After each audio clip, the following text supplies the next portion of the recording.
Whether you like it or don't like it, sit down and look at it because it's the best going today. Woo!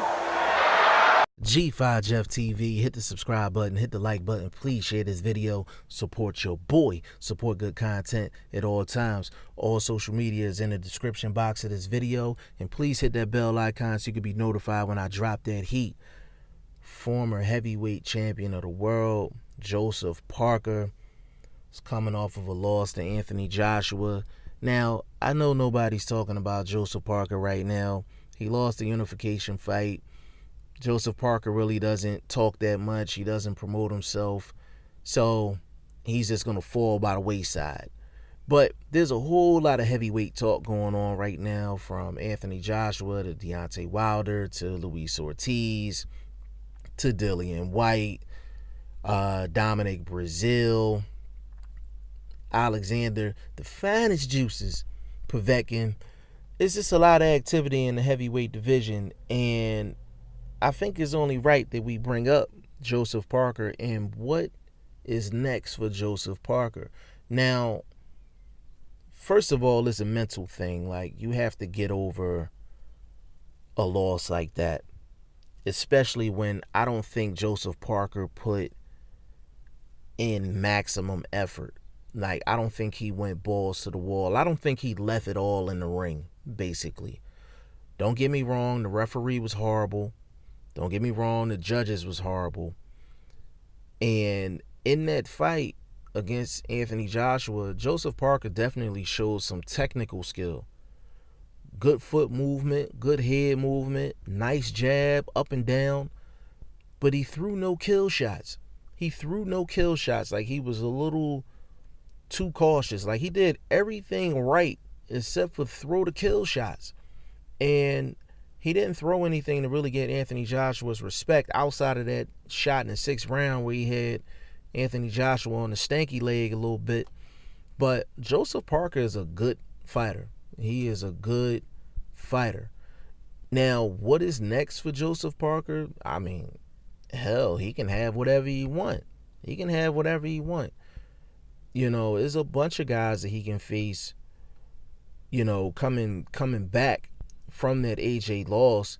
Now, you know, if you want to ease him back in, you know, you can find just a mid-level guy and, you know, put him in there. He can get a couple rounds in and get himself back acclimated. But, I mean, you could put Joseph Parker up against any of these guys right now. You can put him up against anybody. You can put him up against a Dominic Breazeale. You can put him up against a Dillian White. That's a good fight. Luis Ortiz, that's a good fight. I wouldn't mind seeing Joseph Parker, Deontay Wilder. I know that's not in the cards right now, but just hypothetically, that's a real good matchup. You know, that's a real good matchup, and that's a real test for Deontay Wilder, because he would have to get a pure boxer up out of there. And I know he's done that with Luis Ortiz, but Luis Ortiz is not as active with his punches as a Joseph Parker, so that would definitely be an interesting fight.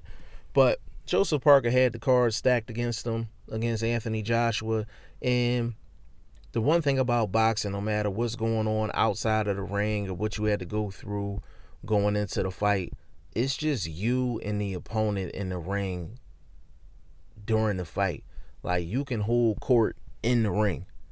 You know what I mean? And I felt bad for Joseph Parker, because I felt like he had the technical skill to give Anthony Joshua a lot more trouble than what he did.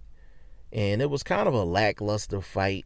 But, you know, it's one thing to lose, but when you lose and you know that you didn't do everything, absolutely everything that you could do to win that fight, I know that's even more disappointing. Give me a Joseph Parker, Shannon Briggs. You know what?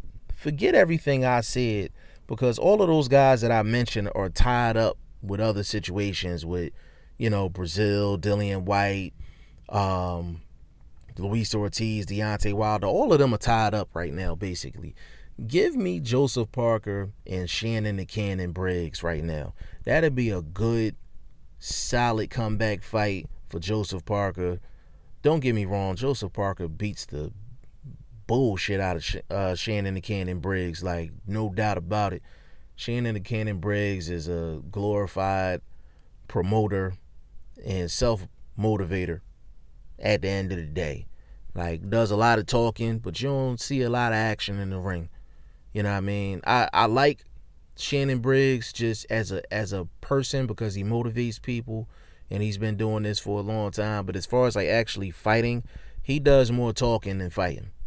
But that's a good matchup, a good comeback matchup for Joseph Parker.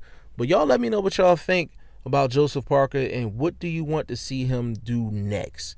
G5Jeff TV, hit the subscribe button, hit the like button. Please share this video. Support your boy. Support good content at all times. I appreciate y'all. Peace.